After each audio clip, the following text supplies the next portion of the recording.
Shalom, bien-aimés dans le Seigneur, que la grâce du Seigneur vous soit accordée. Voilà, c'est pour nous une grande joie de se retrouver encore ensemble avec vous, qui nous suivez partout à travers le monde, pour suivre les enseignements, les exhortations du Seigneur Jésus-Christ. Je voudrais partager avec vous, avec le peuple de Dieu, un message que le Seigneur m'a donné et que j'estime être un message qui concerne l'Église du Seigneur Jésus-Christ. Samedi, le 22, donc la nuit du samedi au dimanche, du 22 au 23 avril, j'ai eu un songe qui m'a bouleversé un peu. Je me suis retrouvé dans ce songe-là. J'étais avec mes enfants, c'était les enfants biologiques qui sont sous mon toit ici. Je leur prodiguais des conseils. En fait, c'est comme si je m'inquiétais. Je disais à mes enfants, il faut tenir bon. Il faut tenir bon, il ne faut pas renier Christ quoi qu'il arrive. Parce que les moments arrivent, vous serez dans des difficultés, vous serez maltraités, persécutés. En tout cas, n'essayez pas de renier le Seigneur. Même s'il faut mourir par la faim, même si on vous prive, quoi que ce soit, l'école, tout, en tout cas, n'osez pas, n'essayez pas de renier le Seigneur. Mais là, je me disais à moi-même, parce que mon aîné a 17 ans et les cadets à 4 et demi, je crois. Donc, comme j'ai regardé, je parlais même à tous ceux-là. Les cadets étaient là. Il y a aussi son grand frère qui a 7 ans. Je me disais, mais ces enfants de ces niveaux, est-ce qu'avec leur foi, ils vont réellement résister? Je m'inquiétais, je me disais, mais je leur prodiguais quand même des conseils, je leur disais que à la fin de cette persécution, de cette tribulation, le Seigneur viendra vous prendre. Donc c'était ça le message, un court songe que j'ai eu. Et je disais aux enfants de tenir bon devant la tribulation, ça va venir, mais avant, le Seigneur interviendra pour vous prendre. Mais vous aurez quand même ces difficultés-là avant que cela arrive, avant que l'intervention du Seigneur n'arrive. Alors que je me suis réveillé, cela m'a beaucoup bouleversé. Je me dis, mais donc le Seigneur est en train de nous confirmer que l'enlèvement, son retour, son avènement est pour bientôt. Pour bientôt, mais il y a une tribulation qui nous attend avant cela. J'ai réfléchi, j'ai regardé, mais quand j'ai partagé ce message avec un frère, il me dit, oui, ce message ne concerne pas simplement tes enfants biologiques, mais ça concerne tous les enfants qui habitent chez toi et tous les enfants du monde. Voilà pourquoi je me suis dit, il faut que je partage ce message à tout le monde et exhorter le peuple de Dieu par rapport à cela. Ainsi, j'ai intitulé cette petite exhortation que Jésus revient bientôt, mais préparez-vous à la tribulation. Jésus revient bientôt, mais préparez-vous à la tribulation. Bien-aimé, c'est une chose vraie. J'ai reconsulté la Bible après avoir lu après avoir eu ces songes. Je me suis dit, je sais que c'est vrai, je me suis dit, réellement le Seigneur vient bientôt, il faut que l'Église se prépare. Sortons de la distraction, sortons, bien-aimés, du sommeil, préparons nos cœurs, préparons nos vies à affronter certaines tribulations. Vous savez, il y a des gens qui discutent toujours, est-ce que l'Église passera par la tribulation ou non? Et je vous le dis sincèrement que l'Église passera par la tribulation. Mais du moins, il y a une autre tribulation qui est appelée la grande tribulation à laquelle l'Église ne participera pas. La tribulation, il y en a. Ça a été toujours. Mais la grande tribulation, c'est celle qui nous est infligée par l'ennemi avec l'idée que nous puissions régner Jésus-Christ notre Seigneur. Et la grande tribulation, oui, le Seigneur aussi va punir le monde après l'enlèvement de l'Église. Et le diable aussi va accentuer sa tribulation. La tribulation du diable va convaincre déjà tout le monde qui se mettra à prendre sa marque. Et la tribulation du Seigneur viendra pour punir le monde. Mais moi, je parle de cette tribulation qui nous arrive, qui doit nous arriver avant l'enlèvement de l'Église. Bien aimé, la tribulation est le chemin obligé des disciples, des chrétiens. Vous savez, dans Matthieu chapitre 13, verset 21, lorsque le Seigneur nous parle, il enseigne sur la parabole du Seigneur, il explique que lorsqu'il y avait la semence, la parabole du semeur, Matthieu chapitre 13, 21, la Bible dit ceci, 20 à partir de 20. Matthieu 13, 20, 21. Celui qui a reçu la semence dans les endroits pierreux, c'est celui qui entend la parole et la reçoit aussitôt avec joie. Mais il n'a pas de racines à lui-même. Il manque de persistance. Et dès que survient une tribulation, une persécution à cause de la parole, il y trouve une occasion de chute. C'est-à-dire qu'après avoir crié au Seigneur Jésus-Christ, la tribulation, il y arrive quand même. La tribulation, les persécutions.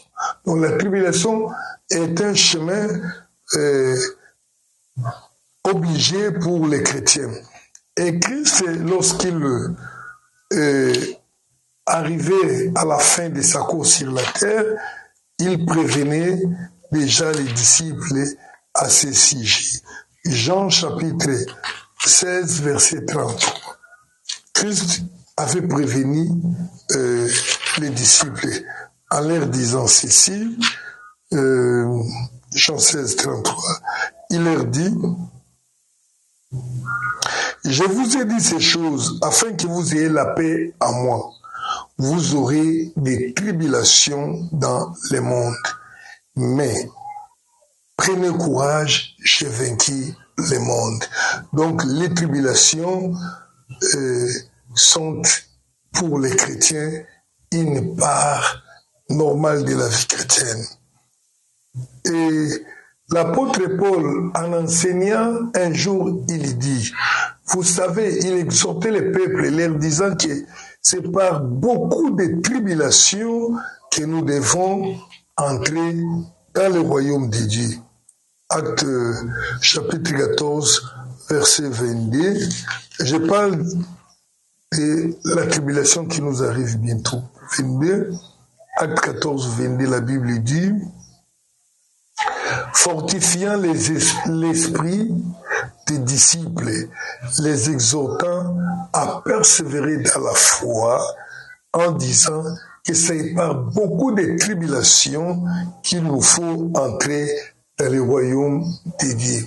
C'est une part normale. Mais ce qui m'étonne, ce qui me fait peur, c'est que même les petits-enfants, même nos enfants qui sont petits, tout ce que vous voyez venir avec nous à l'église innocemment, même ceux qui n'ont pas officiellement été baptisés, mais parce qu'ils sont parfois nos enfants, parce qu'ils sont les enfants des chrétiens, ils connaissent, ils ont aussi la foi, ils connaissent le Seigneur Jésus-Christ.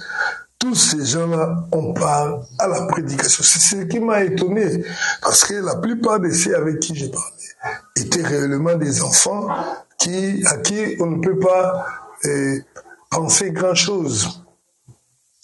La tribulation est prête. Bien aimé, l'apôtre Paul en a connu de tout genre dans sa vie, dans sa mission. Partout où il allait, il s'est trouvé dans des tribulations, des très grandes tribulations. Alléluia. L'apôtre Paul et l'apôtre Jean en a pris part. Et l'Église aussi est destinée à la tribulation. Apocalypse chapitre 2, versets 9 et 10. Voilà, le message est vraiment court.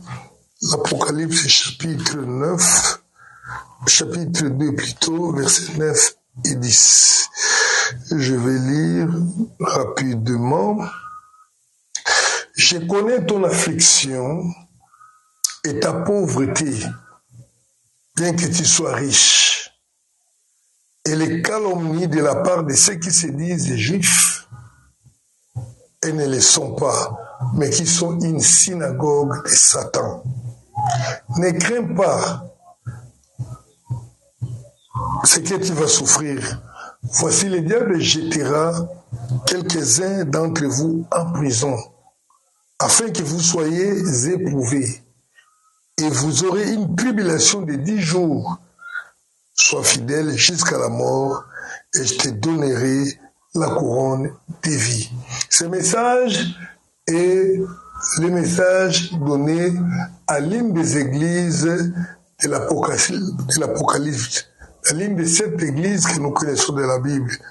Et les messages qui ont été donnés à ces églises concernent les églises d'aujourd'hui également. Donc la tribulation est aussi notre part. Mais nous devons nous préparer à la tribulation qui nous arrive. Préparer l'Église, préparer les frères, exhortez-les. Il faut que nous comprenions que la tribulation viendra. La première des choses pour se préparer à la tribulation, c'est de comprendre, c'est de savoir qu'elle viendra. Mais si on l'ignore, si on n'enseigne pas ces choses-là, le jour où cela arrivera, les enfants de Dieu seront ébranlés dans la foi. C'est comme ça que Christ, en parlant aux disciples avant son départ, dans Jean chapitre 16, il leur dit, je sais que je m'en vais, mais après moi, vous aurez des tribulations, vous aurez des persécutions. Donc, il faut les enseigner. La vie chrétienne n'est pas une vie en rose à tout moment. Vous savez, même là où nous sommes venus de la mission, on a connu beaucoup de problèmes, mais nous savons que tout cela est mis sous le compte des tribulations parfois. Il faut enseigner, les souffrances, les difficultés doivent arriver. Il y a certaines personnes qui estiment que la chrétienté d'aujourd'hui n'a pas de tribulation. Non, je vous dis sincèrement, même dans ces pays dits démocratiques, il y a des tribulations. Mais le problème, c'est que la plupart des églises se sont compromis. La plupart des églises se sont arrangées du côté du monde, du côté de leur gouvernement, pour ne pas offenser le monde, mais pour offenser Dieu. Imaginez-vous, par exemple, là où on vous dit qu'il ne faut pas condamner l'homosexualité. Lorsque vous la condamnez, on vous taxe d'homophobie, vous êtes parfois accusé de ceci ou de cela. Et les pasteurs de l'Occident, je ne dis pas tous, je dis de façon générale, certains pasteurs se sont convenus de ne pas parler de ça. Il peut prêcher, mais il ne condamne pas l'homosexualité. Parce que si tu condamnes, tu es persécuté. Alors pour éviter les tribulations, les problèmes avec le monde, ils se sont arrangés de ce côté-là.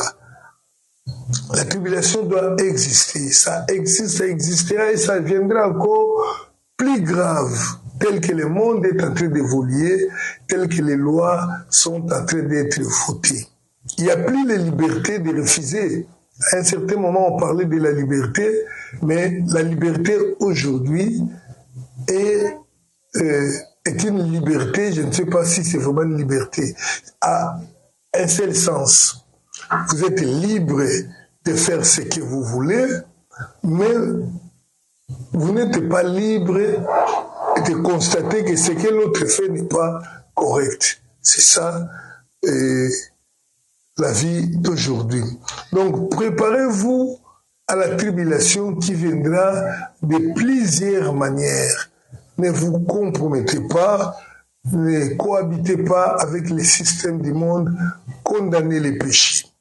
Mais il faut comprendre que cela vous amènera dans les persécutions, dans les rejets, dans la mort, dans beaucoup de choses. Et cela va s'accentuer sérieusement avant le retour du Seigneur Jésus-Christ. Je pense même que ça deviendra institutionnalisé, ça deviendra légal, cette persécution-là, comme ça a été aux temps anciens. Nous devons comprendre, bien aimés, pour préparer le peuple à cette tribulation, ils doivent d'abord comprendre que cette tribulation existe et doit être là. Secondement, il faut que le peuple comprenne, bien aimé, que la gloire à venir, la gloire qui nous attend, n'est jamais comparable aux souffrances que l'on peut endurer dans les temps présents. Ça, Romains nous le dit dans chapitre 8 et verset 18. Romains chapitre 8, verset 18. La Bible nous enseigne que, Romains 8, 18, la Bible dit, ainsi, non, là je me suis trompé, Romains 8, 18, voilà, j'estime que les souffrances du temps présent ne sauraient être comparées à la gloire à venir qui sera révélée pour nous. Il y a une gloire à venir, bien-aimés. Si nous avons cru en Jésus-Christ, nous savons également pour quelle raison. Et la Bible dit que les choses que Dieu a réservées pour nous qui l'aimons, nous qui les servons, ce sont les choses que les yeux n'ont point vues, les oreilles n'ont point entendues. C'est-à-dire, c'est une beauté, s'il faut parler en termes de beauté, que les yeux humains n'ont jamais contemplé ici sur terre. Cela dépasse en beauté toutes les villes que nous glorifions aujourd'hui comme étant les belles villes du monde. Imaginez-vous une ville où les rues sont pavées en or, où les maisons sont construites en pierre précieuse. Ça n'existe pas. La Bible dit la gloire à venir, la joie, le plaisir à venir ne sont jamais comparables aux souffrances du temps présent. Donc, quel que soit ce que tu peux endurer, quelle que soit la faim, quelle que soit la nudité, quelle que soit la frappe, la mort, la maladie, tout ce qui peut t'arriver et que tu peux estimer comme une souffrance, cela n'est jamais comparable à la gloire à venir. Il faut mettre ça dans la tête des enfants de Dieu. Parce que ce qui fait que les gens tremblent, que les gens tombent devant la persécution, c'est la crainte de la mort. Quand on a peur de la mort, on a peur des souffrances, ainsi l'homme se laisse et dit non, sinon je vais souffrir. Mais bien aimé, tu peux vouloir ou penser échapper aux souffrances présentes qui en réalité n'est rien par rapport aux souffrances à venir si tu manques le ciel avec Jésus-Christ. La souffrance à venir dans l'enfer est inacceptable, insupportable pour l'homme, quelle que soit sa force, quelle que soit sa nature. La souffrance de l'enfer est insupportable. Ici, dans le monde, il n'y a aucune souffrance. Même si vous découpez ma chair, même si vous me blessez, même si vous me brûlez, je vous dis que cela ne sera pas comparable à la gloire à venir. C'est-à-dire, aucune personne au ciel ne dira, oui, au monde j'ai souffert, je mérite le ciel par rapport aux souffrances ici. Non. Tu te diras au ciel, non, merci Seigneur. Même si tu as souffert dans le monde, au ciel, tu ne verras pas que tu as souffert, car c'est incomparable. Tu seras reconnaissant d'avoir un peu au ciel gratuitement. Ce sera l'expression que nous aurons tous. De reconnaissance. Tu sauras que, non, je suis un peu par grâce. C'est pas par mes efforts, c'est ni par la souffrance que j'ai endurée dans le monde ou quoi que ce soit. Donc, acceptez toute souffrance pour Christ. Acceptez d'être humilié dans le monde, d'être rejeté, d'être abandonné, de souffrir la faim, de souffrir la nudité, la honte, de souffrir la mort. Et bien aimé, je vais vous dire une chose, la victoire, c'est lorsqu'on n'a plus peur de la mort. Car la Bible dit, ils l'ont vaincu par le sang de l'agneau à cause de leur témoignage, car ils n'ont pas craint pour leur vie, ils n'ont pas craint la mort. Si vous avez encore la peur de mourir, de souffrir, bien aimé, vous êtes, je dirais, une cible facile donc une proie facile pour la persécution à venir. Et la Bible dit que la Bible nous rassure que rien ne peut nous séparer de l'amour de Dieu, ni la tribulation, ni la souffrance, ni la misère, ni la joie, ni quoi qu'elle soit. Préparez-vous, bien-aimés, armez-vous de cet esprit que nous devons souffrir pour Christ, et d'ailleurs que nous l'attendons. Nous l'attendons, et alors quand ça viendra, ça sera comme quelque chose de normal. Et si vous n'êtes pas avisé, vous serez étonné et vous serez ébranlé. Soyez bénis, que le Seigneur vous bénisse. Restez fidèles, partagez les messages du Seigneur pour qu'un plus grand nombre soit affermi. Que le Seigneur vous bénisse. À la prochaine.